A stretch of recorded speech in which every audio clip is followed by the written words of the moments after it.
Vincent Castellano had built his Italian restaurant empire with his son Mike as his business partner and heir. But Mike's cocaine addiction and gambling debts made waiting for inheritance unbearable. For 8 months, Mike slowly poisoned his 69-year-old father's morning coffee with arsenic. Vincent's response would teach Mike that some family recipes should never be altered. This is the story of how a father's daily coffee ritual became a son's murder weapon, and how traditional Italian family values clashed with modern greed in the most deadly way possible.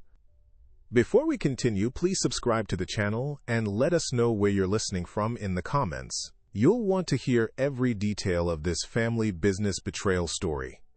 Vincent Castellano had arrived in Denver from Sicily in 1978 with $500, a pregnant wife, and generations of family recipes. By 2024, he owned 4 successful Italian restaurants, prime commercial real estate, and assets worth $5.8 million. The flagship Castellano's Italian restaurant had become a Denver institution, serving authentic Sicilian cuisine to 3 generations of loyal customers.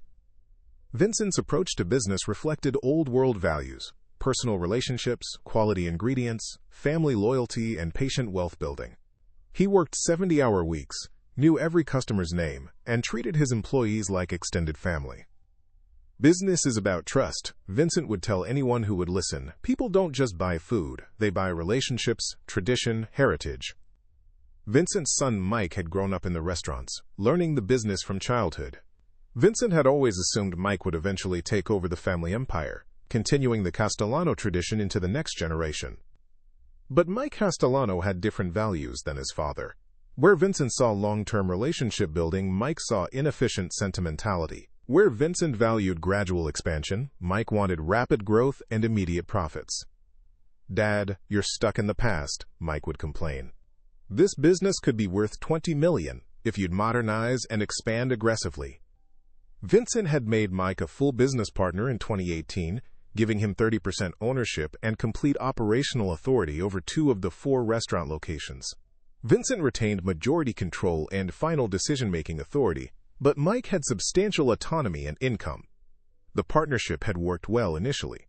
Mike's energy and modern marketing ideas had increased revenues at his locations by 40%. Vincent was proud of his son's business acumen and looked forward to gradually transferring more responsibility. But by 2022, Vincent began noticing troubling changes in Mike's behavior and judgment. Mike's spending had escalated dramatically. He drove expensive cars, wore costly clothes, and lived in a luxury apartment that seemed beyond his restaurant income.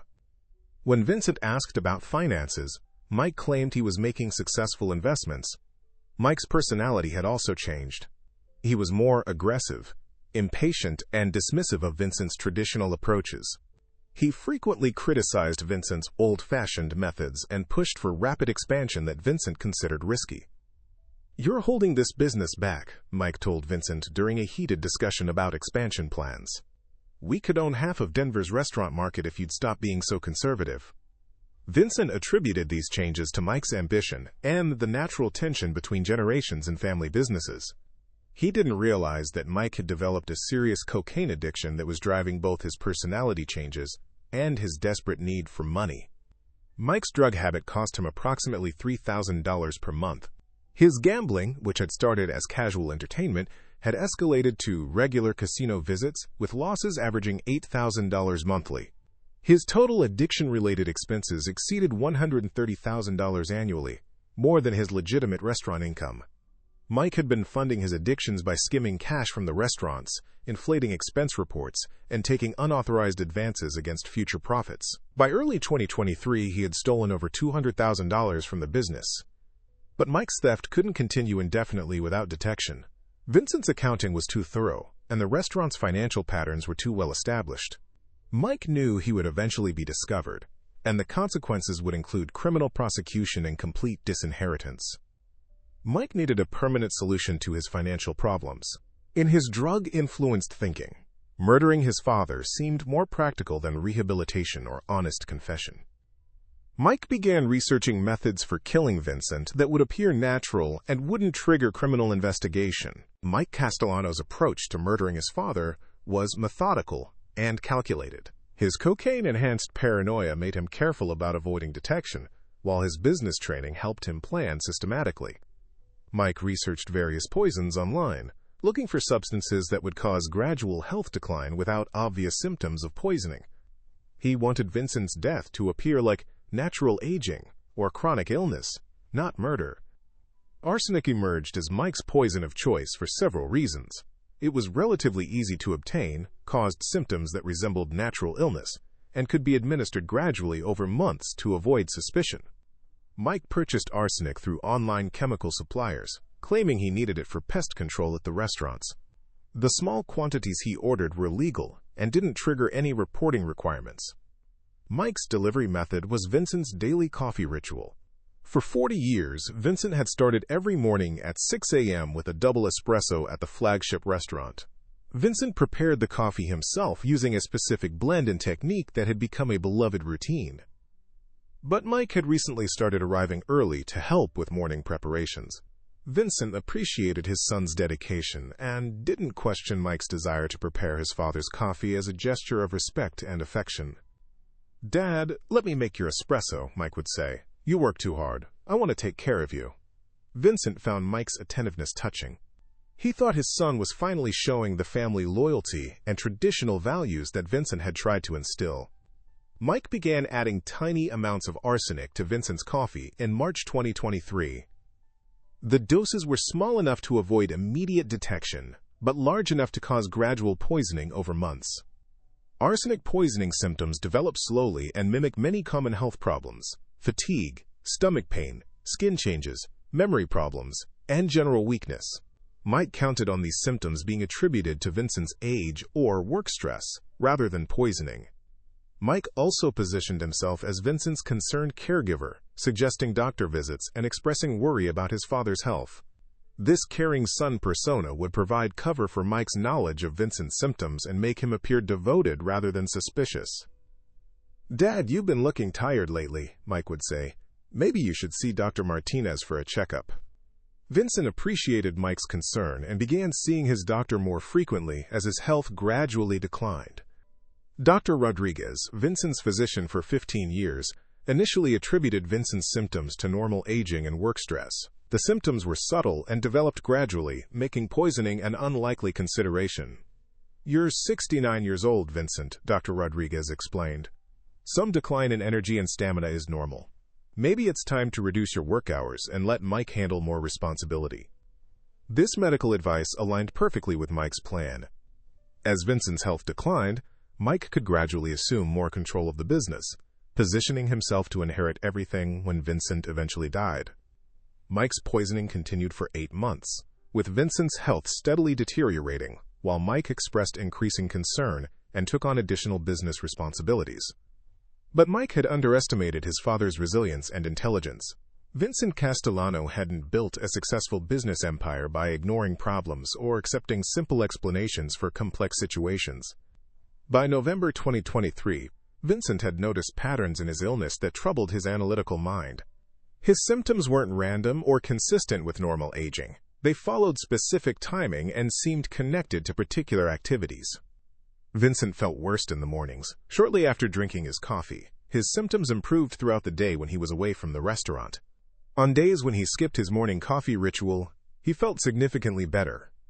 Vincent's Sicilian grandfather had taught him to trust his instincts and pay attention to details that others might overlook. In business and in life, his grandfather had said, "The truth is usually hidden in plain sight." Vincent began keeping a detailed journal of his symptoms, noting their timing, severity, and relationship to his daily routine. The pattern that emerged was unmistakable. His illness correlated directly with his coffee consumption.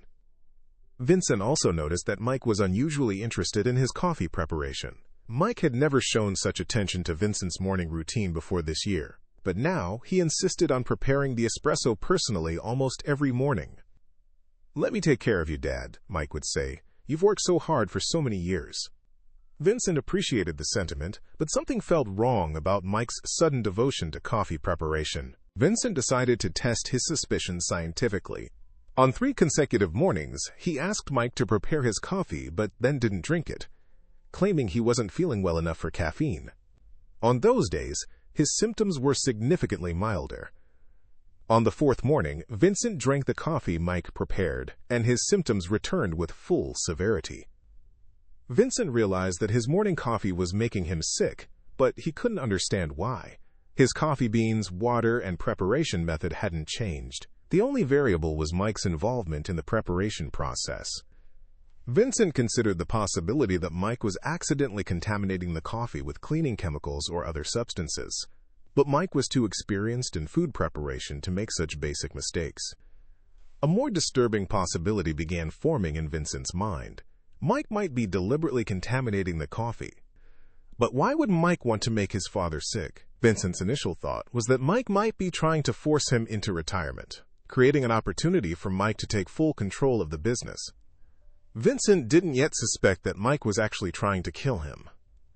To test his suspicions further, Vincent decided to secretly observe Mike's coffee preparation process. He installed a small security camera in the restaurant's coffee preparation area, hidden where Mike wouldn't notice it. The footage Vincent captured would reveal the shocking truth about his son's intentions. The security camera footage Vincent reviewed was devastating. Clear video showed Mike adding a white powder to Vincent's coffee from a small container he kept hidden in his jacket pocket. Mike's actions were deliberate and methodical. He would arrive early, prepare Vincent's coffee normally, then add the white powder while looking around to ensure he wasn't being observed. After stirring the powder into the coffee, Mike would dispose of any residue and hide the container. Vincent realized that Mike wasn't just trying to make him sick. Mike was poisoning him with intent to kill. The discovery was emotionally devastating. Vincent had loved Mike unconditionally, had built his business empire specifically to provide for his son's future, had trusted Mike as his closest partner and eventual successor. Now Vincent understood that Mike had been systematically murdering him for months. Vincent's immediate impulse was to confront Mike directly, but his business experience warned him that confrontation without preparation could be dangerous. If Mike was willing to murder his own father, he might resort to more direct violence if his poisoning scheme was discovered. Vincent decided to gather more evidence and seek help from law enforcement before confronting Mike. Vincent contacted his lawyer, Anthony Romano, who specialized in both criminal and business law. "Anthony, I need help," Vincent said during an emergency meeting. "I think my son is trying to kill me." Vincent explained the situation and showed Anthony the security footage. Anthony's reaction was immediate and serious. "Vincent, this is attempted murder. We need to contact the police and get you medical attention immediately." "What about the business? What about my relationship with Mike?" "Your relationship with Mike ended when he decided to poison you. Your priority now is staying alive and ensuring he faces justice." Anthony helped Vincent contact the Denver Police Department and the FBI, since the case involved potential business fraud and interstate commerce issues. Vincent also went to the hospital for immediate medical testing. Blood tests confirmed the presence of arsenic in his system at levels consistent with chronic poisoning. "Mr. Castellano, you've been systematically poisoned with arsenic over several months," Dr. Sarah Chen explained. "The levels in your blood are dangerous but not immediately fatal. With treatment, we can help your body eliminate the poison." Vincent learned that arsenic poisoning was cumulative, and that he would need months of medical treatment to fully recover from Mike's assassination attempt. But Vincent's Italian heritage included a strong tradition of personal justice. He wanted Mike to face legal consequences, but he also wanted Mike to understand the personal cost of betraying family trust. Vincent developed a plan that would ensure Mike's arrest, while also teaching him about the true meaning of family loyalty. Vincent's approach to dealing with Mike's murder attempt reflected both his business acumen and his Sicilian sense of justice. He would ensure Mike faced criminal prosecution, but he would also make certain Mike understood the personal consequences of his betrayal. Working with FBI agent Maria Santos and Denver Police Detective Robert Chen, Vincent agreed to participate in a controlled operation to gather additional evidence of Mike's poisoning scheme. Vincent would continue his normal routine while wearing a wire and being monitored by law enforcement. The goal was to capture Mike in the act of poisoning the coffee, and potentially record him discussing his motives and methods. "We need Mike to incriminate himself on tape," Agent Santos explained. "The security footage is strong evidence, but recorded confessions make prosecution cases airtight." Vincent returned to work, acting normally while secretly working with law enforcement to build the criminal case against Mike. Meanwhile, Vincent also began implementing his personal justice strategy. Vincent had noticed that Mike's behavior suggested serious financial problems. Mike's expensive lifestyle, combined with his obvious desperation to inherit immediately, indicated that Mike was probably stealing from the restaurants to fund whatever was driving his need for money. Vincent ordered a comprehensive forensic accounting audit of all 4 restaurant locations, focusing specifically on the 2 restaurants under Mike's operational control. The audit results were damning. Mike had been systematically stealing from the restaurants for over 2 years using various methods: skimming cash receipts and not recording sales, creating false vendor accounts and paying himself, inflating expense reports and pocketing the differences, taking unauthorized cash advances against future profits. Total documented theft exceeded $280,000, with likely additional theft that couldn't be precisely quantified. Vincent realized that Mike's poisoning scheme was motivated not just by greed, but by desperation to avoid criminal prosecution for his business theft. Vincent's response would address both crimes comprehensively. Vincent secretly transferred ownership of Mike's 30% business partnership to a trust, effectively removing Mike from any ownership or operational authority. Vincent also froze Mike's access to restaurant bank accounts and credit lines. When Mike attempted to access business funds or make operational decisions, he would discover that his authority had been completely revoked. But Vincent's most devastating strategy involved Mike's poisoning scheme itself. Working with law enforcement, Vincent would allow Mike to continue his poisoning attempts while secretly substituting harmless substances for the actual poison. Mike would believe he was successfully murdering his father while actually doing nothing. This strategy would provide definitive proof of Mike's intent to commit murder while protecting Vincent from further harm. The plan would culminate in Mike's arrest at the moment he believed his father was dying from the poison. Vincent's trap for Mike was elaborate and psychologically devastating.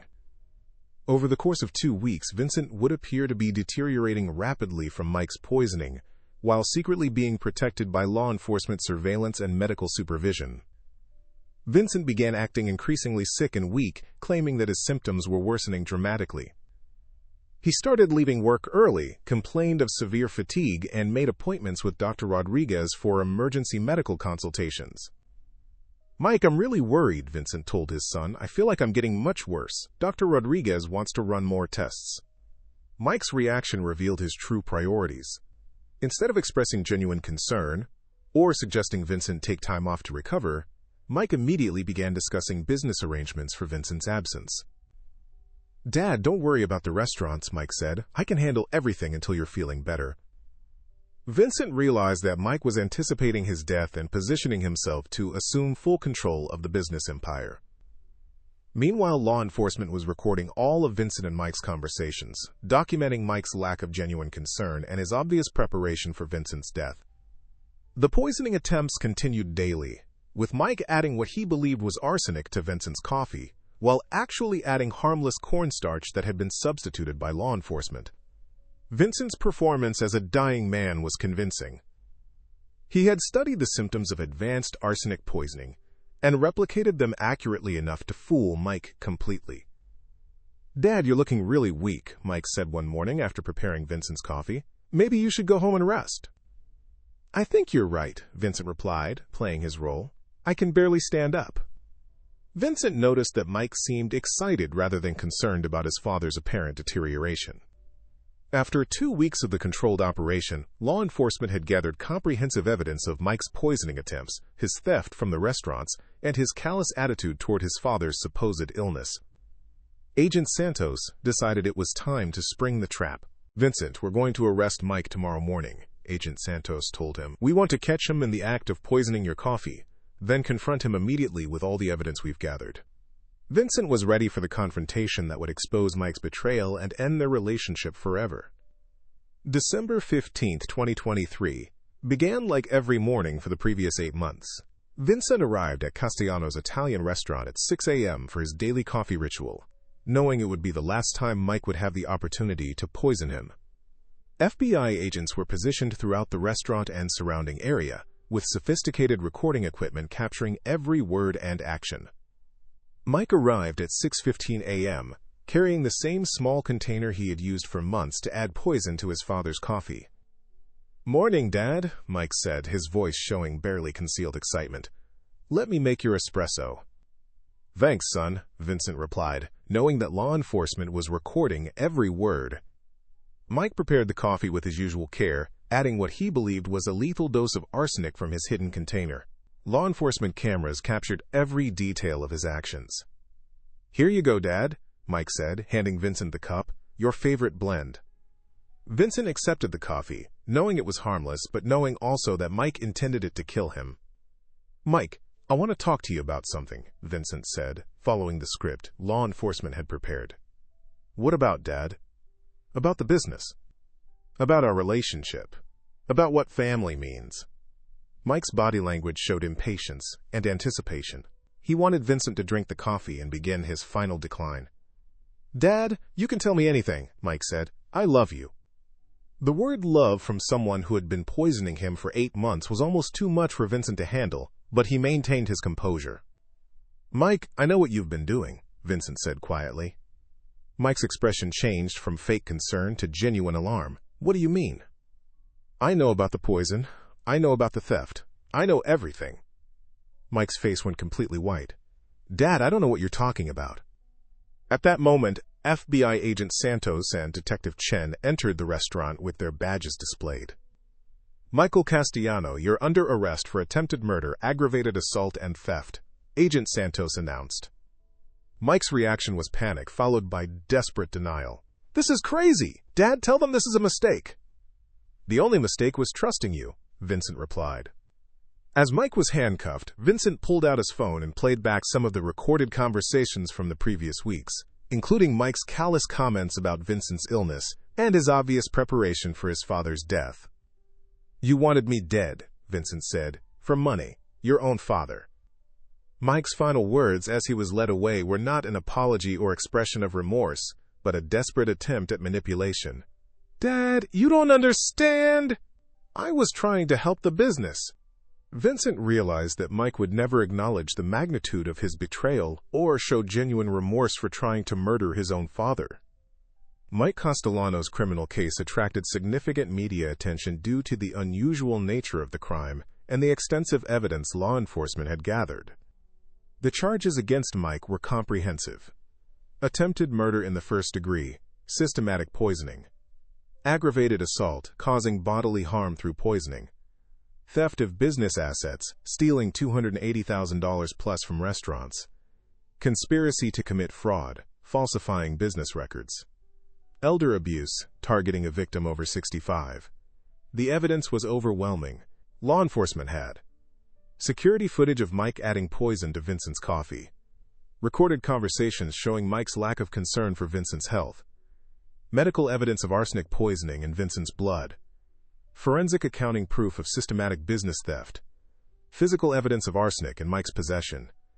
Mike's defense attorney tried to argue that Mike's actions were the result of drug addiction and mental health problems, but the systematic nature of the poisoning and theft demonstrated clear premeditation and criminal intent. Michael Castellano didn't make impulsive mistakes, prosecutor Sarah Martinez told the jury.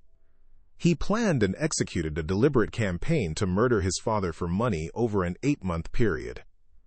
The trial lasted 3 weeks, with Vincent testifying for 2 days about Mike's betrayal and the impact on both his health and his family relationships.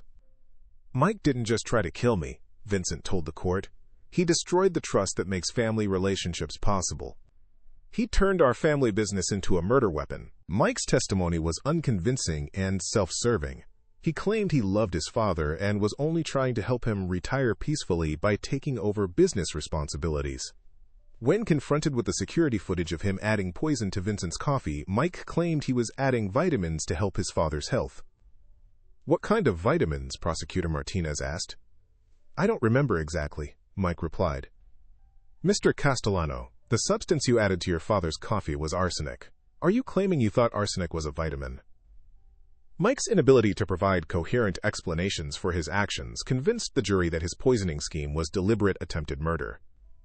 The jury deliberated for less than 6 hours before returning guilty verdicts on all charges.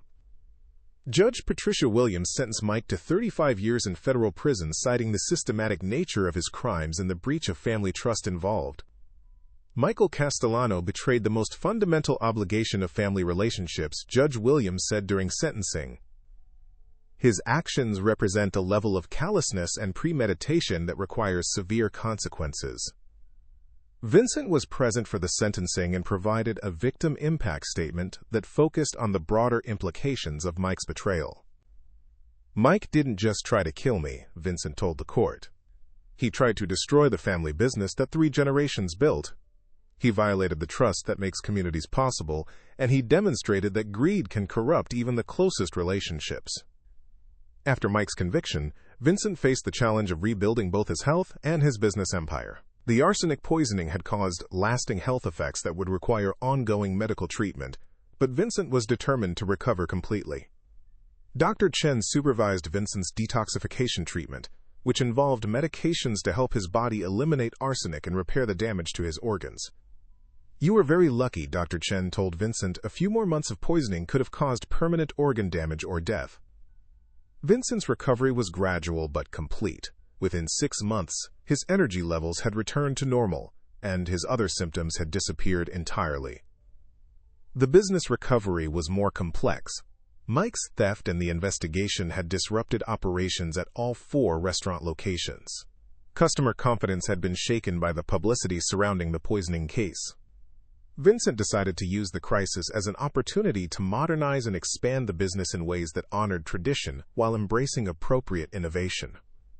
Vincent hired Maria Rodriguez, a restaurant management consultant with expertise in family business transitions, to help redesign the company's operational and financial systems. "Vincent, you need to implement controls that prevent any individual from having the kind of access Mike had," Maria explained. "Family businesses are particularly vulnerable to internal theft and fraud." Vincent installed comprehensive financial controls, including separate oversight for cash handling and accounting, independent auditing of all restaurant locations, security cameras in all areas where money was handled, background checks for all employees with financial responsibilities. Vincent also restructured the business ownership to prevent future family members from gaining controlling interests without demonstrating competence and integrity over extended periods. The new corporate structure included a board of directors with independent members who could provide oversight and accountability that family relationships alone couldn't guarantee. But Vincent's most important change was in his approach to family involvement in the business. Future family members would need to work in non-family businesses for at least 5 years before being eligible for any Castellano restaurant positions. "Mike's betrayal taught me that family privilege without earned respect is dangerous," Vincent explained to Maria. "Family members need to prove their character before being trusted with family assets." 2 years after Mike's conviction, Vincent had not only recovered from the poisoning, but had expanded the Castellano restaurant empire to 6 locations with annual revenues exceeding $8 million. The business success came from Vincent's renewed focus on the principles that had made the original restaurant successful: quality food, personal relationships, community involvement, and ethical business practices. Vincent also established the Castellano Foundation, which provided scholarships for young people pursuing careers in hospitality and restaurant management, with specific focus on family business ethics and integrity. "Business success without family integrity is worthless," Vincent would tell scholarship recipients. "The goal isn't just to make money, it's to build something that makes your community stronger." Vincent's story had become a case study in business schools and family therapy programs, as an example of how family businesses could recover from internal betrayal while maintaining their core values. Dr. Jennifer Martinez, who specialized in family business psychology, interviewed Vincent for her research on recovery from family betrayal.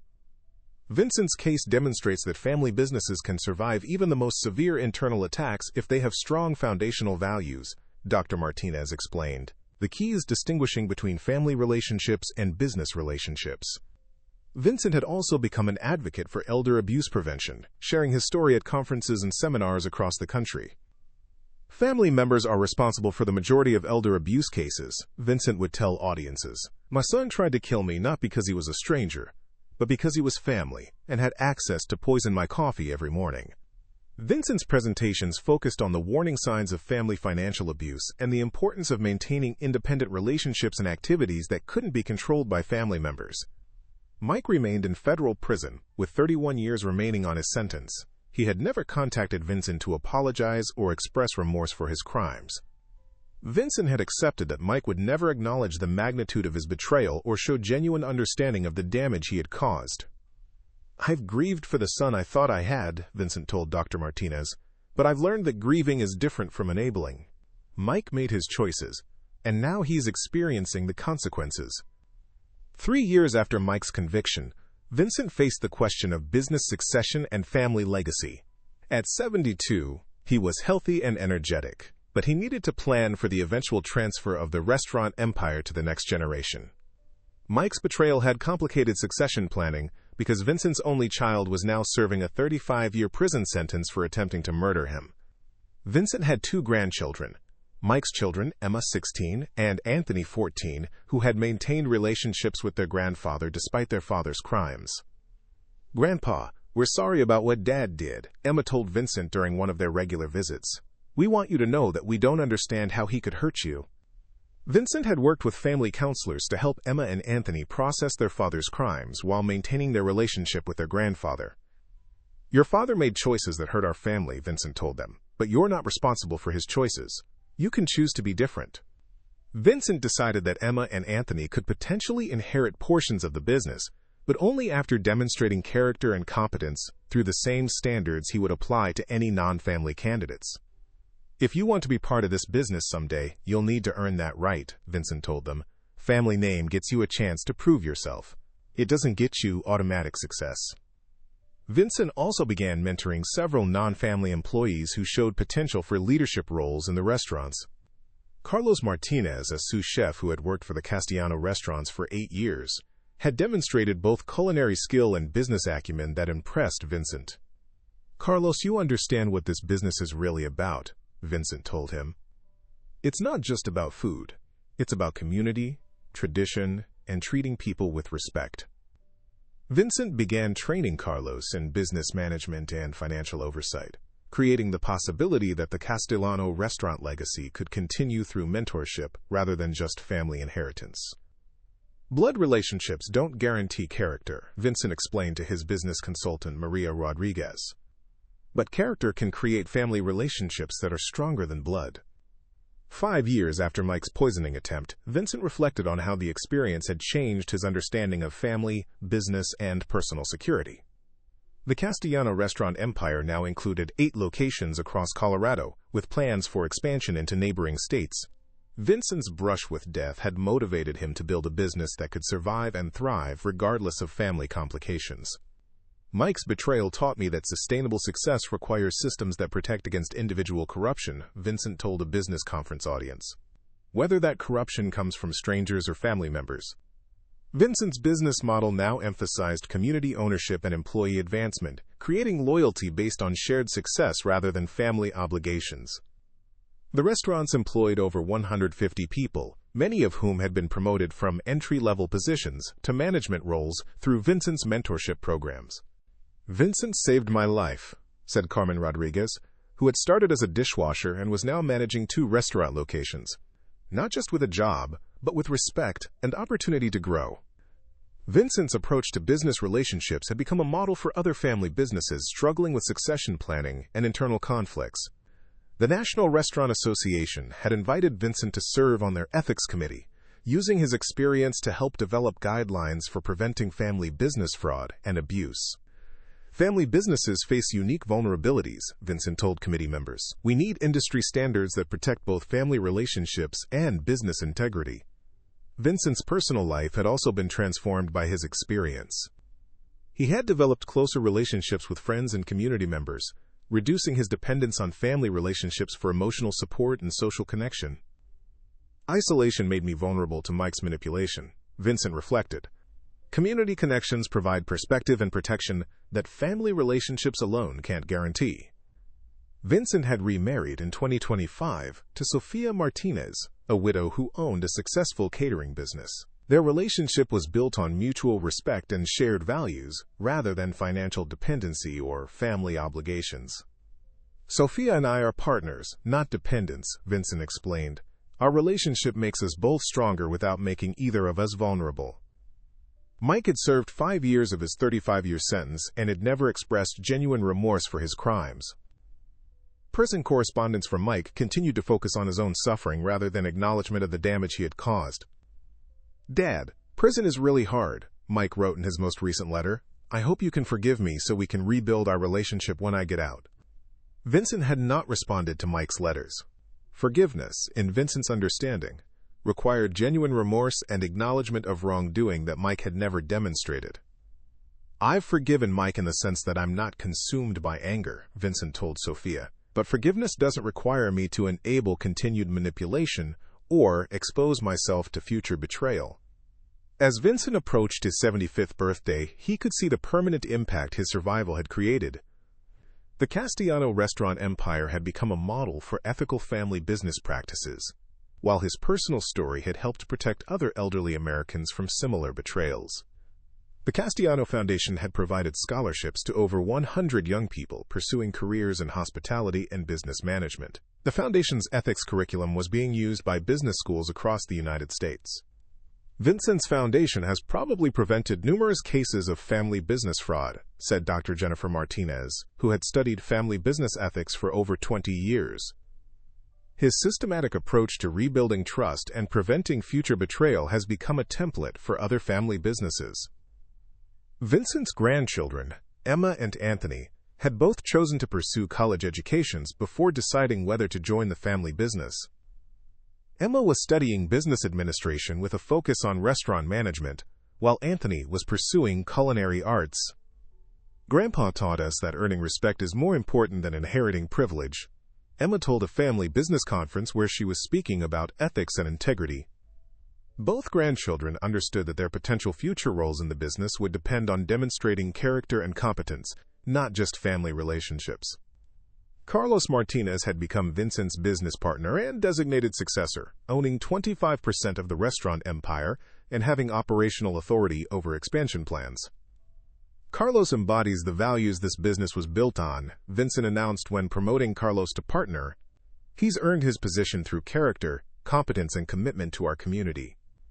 The partnership between Vincent and Carlos demonstrated that family businesses could thrive through mentorship and shared values, rather than just biological inheritance.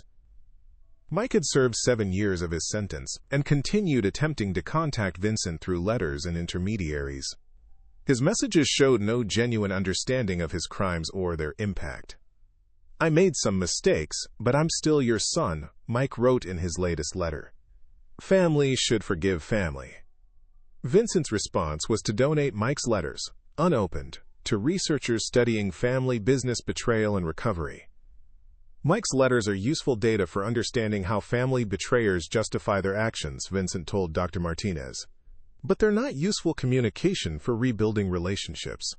Today, Vincent Castellano starts every morning with espresso at his flagship restaurant. But the ritual has changed. The coffee is prepared by Carlos Martinez, his business partner and chosen successor, in full view of customers and staff. The transparency is intentional. Vincent learned that secrets and private rituals can become vulnerabilities that family members might exploit. "My morning coffee used to be a private moment," Vincent explains to visitors. "Now it's a community celebration. That's the difference between isolation and connection." The Castellano restaurants continue thriving because they're built on community relationships rather than family dependencies. Vincent's brush with death taught him that sustainable success requires systems that protect against individual corruption, whether from family members or strangers. The son who spent 8 months poisoning his father's coffee is serving 35 years in federal prison. The $5.8 million he tried to inherit through murder has grown to over $12 million through ethical business practices and community investment. Vincent's response to Mike's betrayal wasn't just survival, it was transformation. The poisoning scheme that was meant to destroy Vincent's life instead revealed the importance of building businesses and relationships based on character rather than obligation. Mike thought family loyalty meant I owed him unconditional trust, an automatic inheritance, Vincent reflected. He never understood that real family loyalty is earned through consistent demonstration of integrity and respect. The Castellano restaurant empire now employs over 200 people across 10 locations, with plans for national expansion based on franchising to operators who share Vincent's values rather than his DNA. Emma and Anthony, Vincent's grandchildren, both work part-time in the restaurants while completing their education. But their future roles will depend on merit, not blood relations. Grandpa taught us that privilege without responsibility is dangerous, Anthony explained to a business ethics class. Our last name gets us an opportunity to prove ourselves, not a guarantee of success. Vincent's daily coffee ritual continues, but now it represents community and transparency rather than vulnerability and isolation. Customers often join Vincent for morning espresso, creating the kind of authentic relationships that make businesses sustainable across generations. The white powder Mike added to Vincent's coffee for 8 months was meant to end a life and steal a legacy. Instead, it taught Vincent that true security comes from building systems and relationships that can survive individual betrayal. Mike's prison letters continue arriving monthly, but they remain unopened.